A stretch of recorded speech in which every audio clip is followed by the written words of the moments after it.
नाजरीन आदाब। सबसे पहले नाजरीन को यौम जमहूरिया की मुबारकबाद पेश करता हूँ। और आज इस पावन अवसर पर हमारे साथ एक प्रवासी भारतीय हैं जिनका ताल्लुक़ अफ्रीका के एक मुल्क बोट्सवाना से है। असल ताल्लुक़ तो उनका उत्तर प्रदेश की रियासत के एक ज़रख़ेज़ ज़िले बिजनौर से है।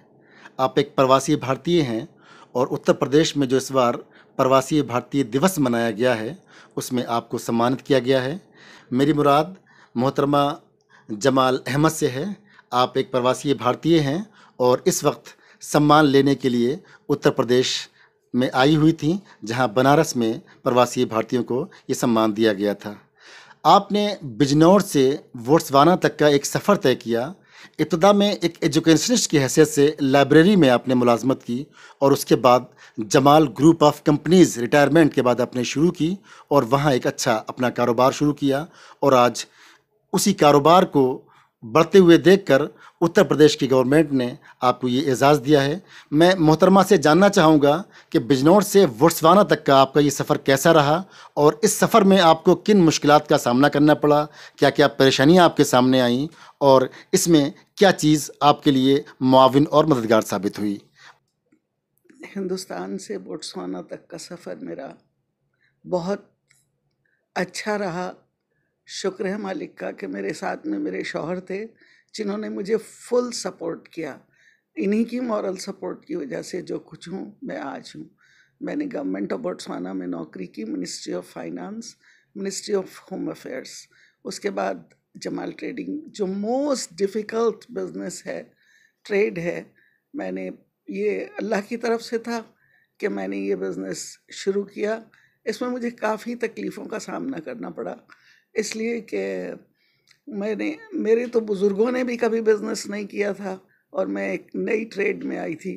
तो वहाँ लोगों ने देख के कहा कि भाई अच्छा तुम तो एक औरत हो और उसके ऊपर से हिंदुस्तानी औरत हो।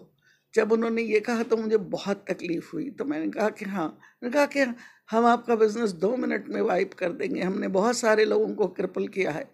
तो मैंने उनसे कहा कि मैं हिंदुस्तानी औरत हूँ और मुझे फ़ख्र है अपने हिंदुस्तानी औरत होने पे।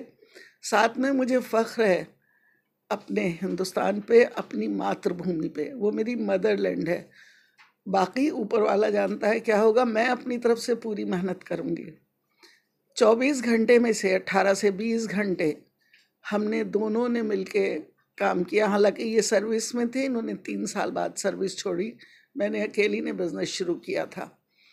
तो पूरी प्रोडक्ट जानने के लिए और ट्रेड को, बिज़नेस को समझने के लिए मुझे करीब 1 साल लगा। मुझे वहाँ लोगों ने, लोकल्स ने नहीं, फॉरेनर्स ने मुझे बहुत सप्रेस करने की कोशिश की।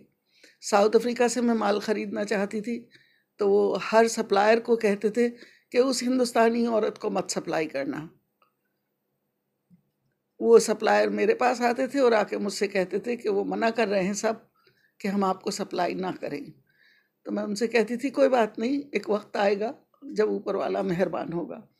और धीरे धीरे करके मैंने लोकली माल ख़रीदा और सप्लाई किया। मगर उसमें एक अच्छी बात की, और यह खुदा की तरफ से थी, वो जो कुछ भी था, कि मैंने छोटे जितने कॉन्ट्रैक्टर्स थे उनको माल सप्लाई किया, क्योंकि वो फॉरेन कंपनीज़ जो थी वो लोकल कॉन्ट्रैक्टर्स को या किसी को क्रेडिट नहीं देती थी। मैंने 30 डेज़ बेस पे किया। फिर जितने भी लोकल लोग थे 30 डेज़ का PD चेक दे के और उन्होंने मुझसे माल लेना शुरू किया। और शुक्र ऊपर वाले का, मेरा बिज़नेस आगे बढ़ता चला गया। सबसे ज़्यादा सपोर्ट मुझे गवर्नमेंट की मिली, गवर्नमेंट ऑफ बोट्सवाना की। और उसके बाद सारे लोकल लोग मेरे लिए मेरे भाई बहनों की तरह से हैं।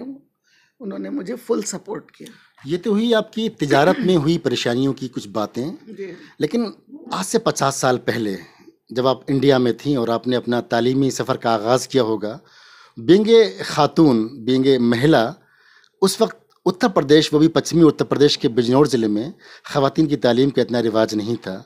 आपने उस तालीमी सफ़र को शुरू करने में क्या आपको कुछ दुश्वारियों का सामना आया, फैमिली की तरफ से, समाज की तरफ से और लोकल अपने मोहल्ले और दीगर लोगों की तरफ से? कुछ उसकी तरफ रोशनी डालें। हम बहुत छोटे से थे जब हमारे वालिद का इंतकाल हो गया था। हमारी माँ पढ़ी लिखी औरत नहीं थी, लेकिन उन्हें था कि उनके बच्चों को तालीम मिलनी चाहिए, तो उन्होंने हमें तालीम दी।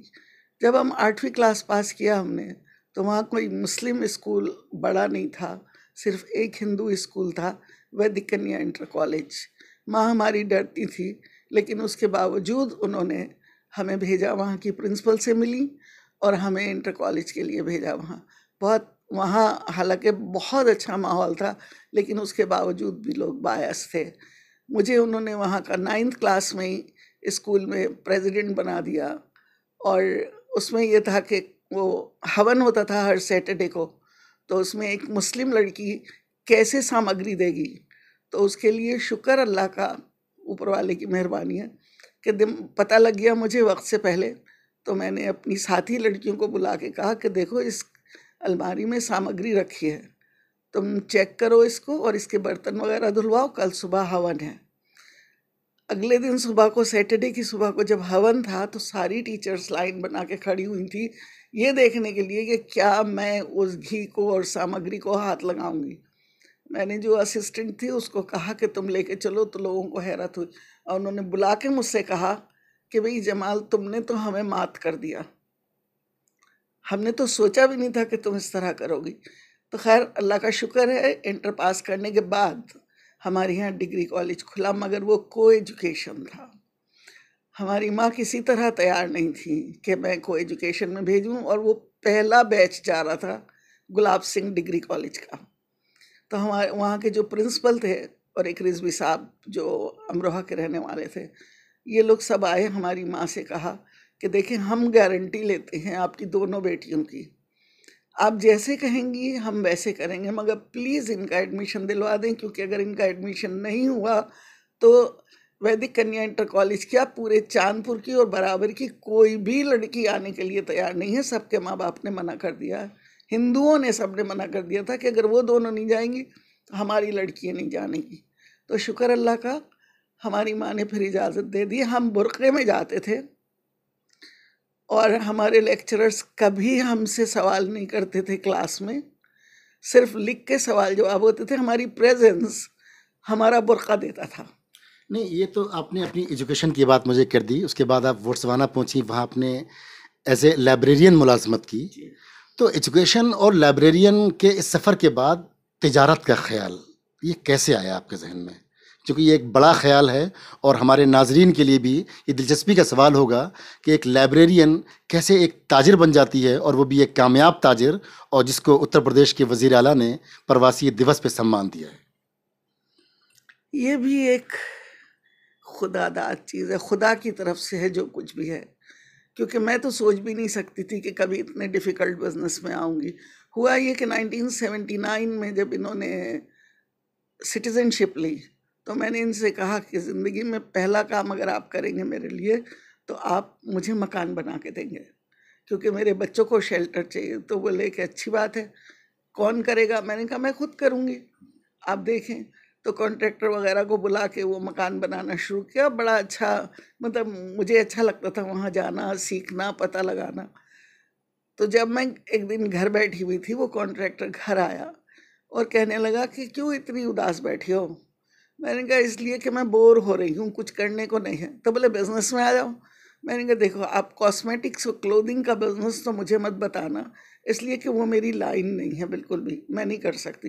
बोले अरे नहीं, बिल्डिंग मटेरियल और हार्डवेयर में आ जाओ। तो मैंने कहा ये तो जोक ऑफ द ईयर हो गया, मैंने ये तो आप जोक कर रहे। बोले नहीं, आपको इसकी पहचान है मटेरियल की, आप इसमें आ जाइए। तो वो ऐसे ही बातों बातों में हम लोगों ने कंपनी का नाम किया। इनको इजाज़त नहीं थी, मिस्टर अहमद को, मेरे हस्बैंड को इजाज़त नहीं थी उस वक्त काम करने की, गवर्नमेंट में थे ये। तो वो जमाल ट्रेडिंग कंपनी बनी, और मैंने बहुत ही छोटे पैमाने पे शुरू की। 1 truck load of cement and 1 clerk, एक स्टाफ के साथ 1 ट्रक लोड सीमेंट, 550 बैग्स।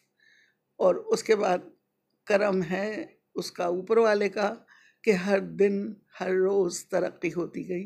मुश्किलात आईं, परेशानियाँ आईं, लेकिन अल्लाह का शुक्र है उनमें मुझे झेलने की हिम्मत थी, क्योंकि मेरे दिल में एक ही लगन थी कि ये मेरे मुल्क के नाम का सवाल है, ये इंडिया का नाम है। जमाल, तुम्हें जो कुछ करना है मेहनत करो, ईमानदारी के साथ करो, अपने मुल्क के नाम के लिए करो।